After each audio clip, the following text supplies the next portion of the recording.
Alright, so doing a follow-up video on this 10.25-inch display. This is with the small bezel. This is the latest version of the Hansshow camera, front camera display.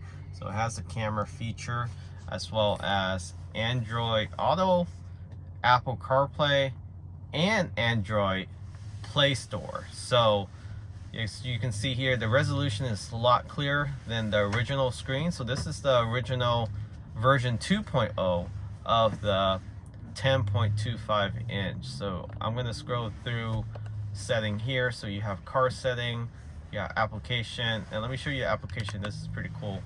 So it actually has Play Store. So everything you can find on an Android phone, you can do on this display. So that includes opening up Chrome, opening up Google, opening up Maps, Google Maps, navigation using voice, as well as going through Netflix or Disney Plus. So you can watch movies if you have data. So if you either have a hotspot set up or you have data, you can utilize this. And if you go back out to the main screen, so you saw YouTube there, right? So there's YouTube.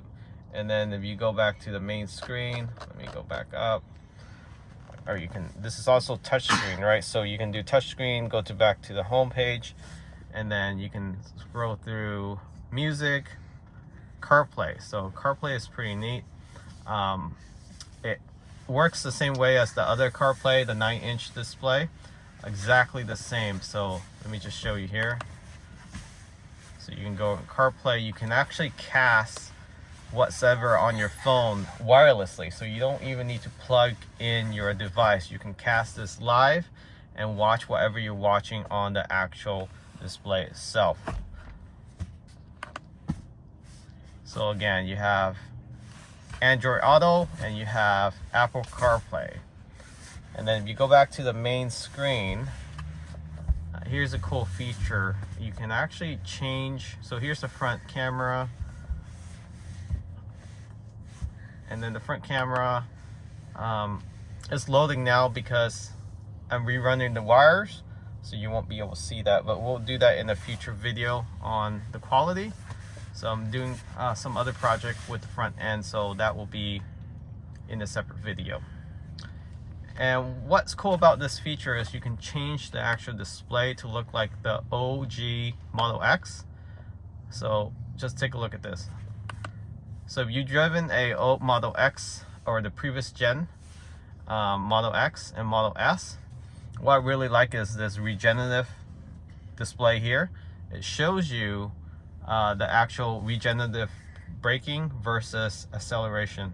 So you can actually see how much power you're putting into the battery or how much power you're taking away from the battery. Another feature here is that you have over-the-air update, so you no longer have to utilize a micro SD or USB to update the software on this display. You also have access to not only Wi-Fi or hotspot, you can connect to 4G. If you buy the data SIM card, you can do that. And it also has built-in GPS, so you don't have to rely on your data plan or your phone to get your coordination. So let's say you're traveling to the middle of nowhere and you lose reception and your Tesla display don't have reception, and you know what I'm talking about, especially when you go to national park or somewhere where there's lack of reception. This has built-in GPS that can utilize the satellite and identify where you're currently at, so you can use the navigation that sense. So other items you can see here is you can have dual display. So you can have this side, you can have YouTube running, and then you can actually see how fast you're going and your drive mode, your battery percentage, temperature, range, odometer, and so forth.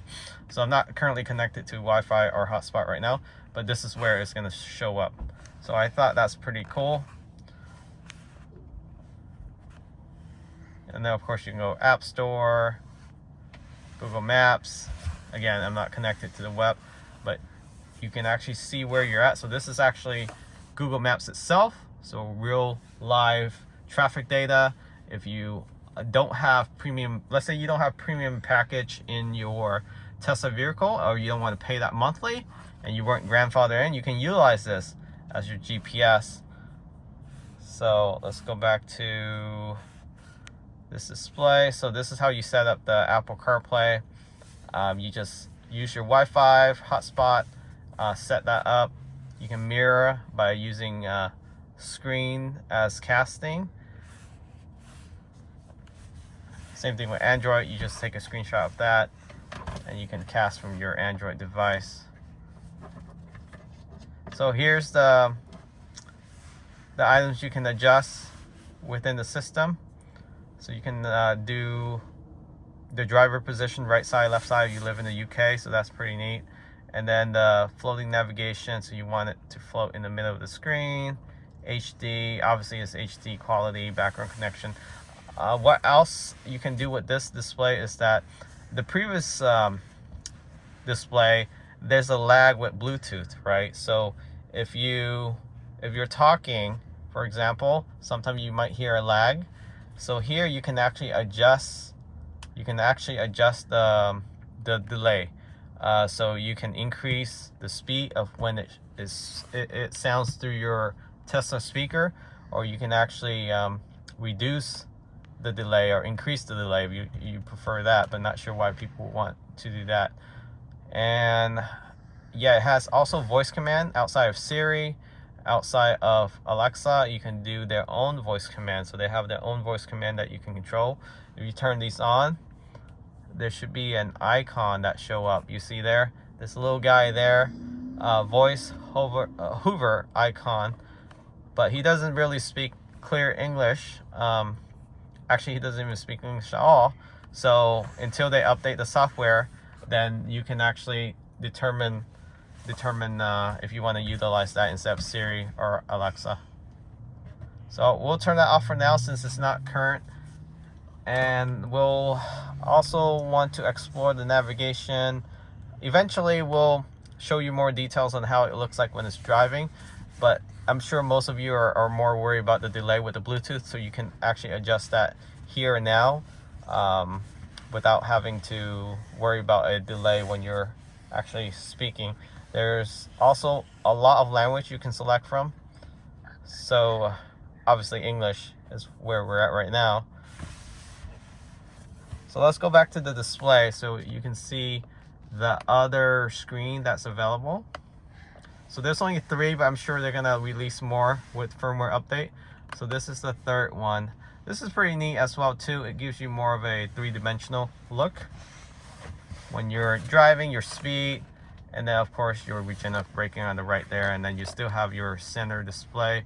I really like the tire pressure. This will show up in PSI, and once you drive off for about 30 seconds or so, it'll show you the PSI exactly identical to your actual car display. Very beneficial, especially since Tesla took that away in the last, at least in the last major update. So you have to go through like 3 menus to actually see the actual tire pressure. So if you're interested in this display, check them out, link in the description. Huge discount right now, only lasts for another 2 weeks or so, I believe, for Black Friday and Cyber Monday. 30% off, so you won't get that until probably another year or so, because usually they only do this promotion once a year. Thanks for watching. Remember to subscribe, and catch you all next time.